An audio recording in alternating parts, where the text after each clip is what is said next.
So I've got Joe Norris from Get Your Tips Out, and today's video is about Grand National fallers. So there's quite a bit of statistics out there, and there's quite a lot of people that ask us exactly how many fallers do you think there'll be in the Grand National. I'd say on average over the last 30 years, there's been probably 6 on average fallers. So knowing that, would you say you think potentially there could be more or less this year? It seems to kind of go up and down. It could be 4, it Yeah. could be 10. What's your thoughts on how many fallers you think there'll be this year? Well, firstly, I was surprised when I looked at the stats because I thought there'd be a lot more fallers than 5 or 6. But obviously, that don't take into account unseats and horses that could make a bad mistake and then pull up, sort of thing. What I would say, actually, just so you know, I've actually just got the data up there and I'm looking at it. Like up until 2013, the average was 9. Yeah. And in the last, basically, the horses have become better at jumping, obviously, in the last 10 years. No. They've made the race easier. Well, yeah, all right then. Yeah, they've made the race easier. Yeah, whatever it is, I mean, there's less fallers in the race significantly. Well, that's the thing. Like, obviously, that is their target. They're making the fences have been reduced. They've changed a lot of things. I think they've given more gaps between the fences as well. Yeah. I mean, I've not looked into it, but there's a lot of things they've changed with the race itself to make it easier on the horses to jump round. Right. So you've got to take that into account for this year. I mean, looking at the field, there are quite a few in there that lack experience this year. So I think there might actually be more fallers than usual. So if I was going to say, I would say 6 or 7 this year. Right. Okay. But yeah, I mean, when like last year, have you got the stats there on like how many pulled up? Because like how many finished the race last year? I think finishers I'm not certain of. I've only got the fallers in front of myself. But what is interesting is, generally speaking, apart from Beech's Brook, right, which does seem to get quite a lot of fallers.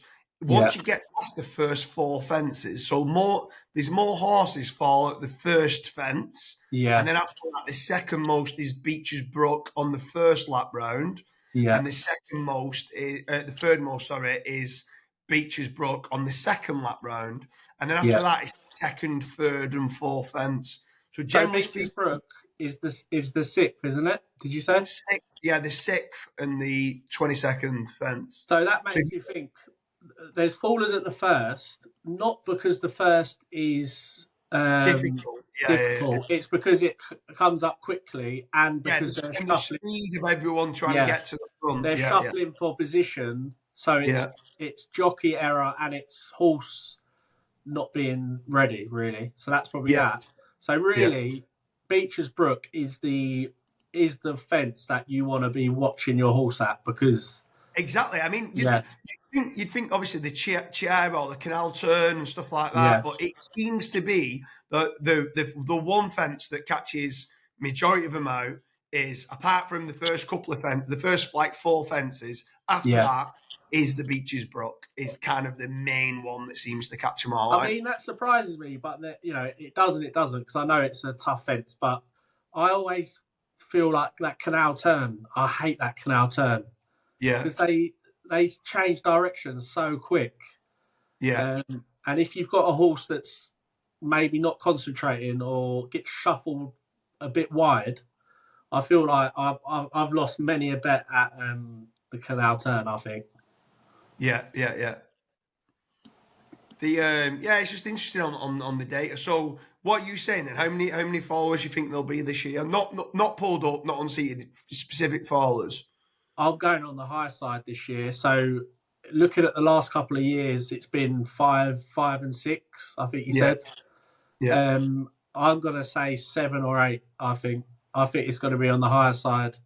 Just we're guessing. Obviously, in an ideal world, I'd love it to be 0. I don't want there to be fallers.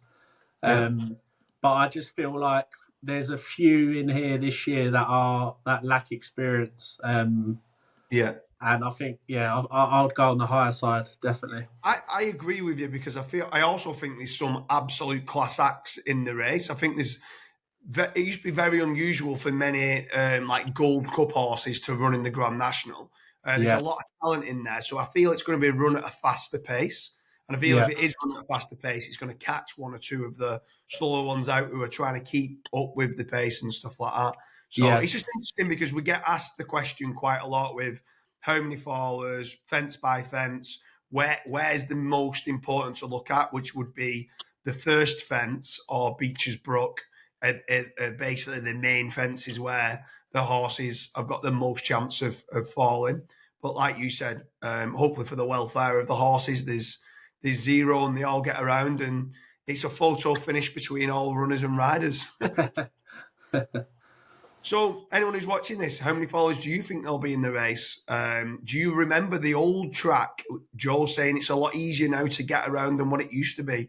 It seems to be from the data that is correct. So when I was looking at it, it seems to be 11 and 12 and 13 horses regularly falling. Nowadays, it seems to be a lot easier to complete the course and get around and a lot less fallers. Leave a comment in the comment section of how many fallers you feel there'll be at the Grand National 2024.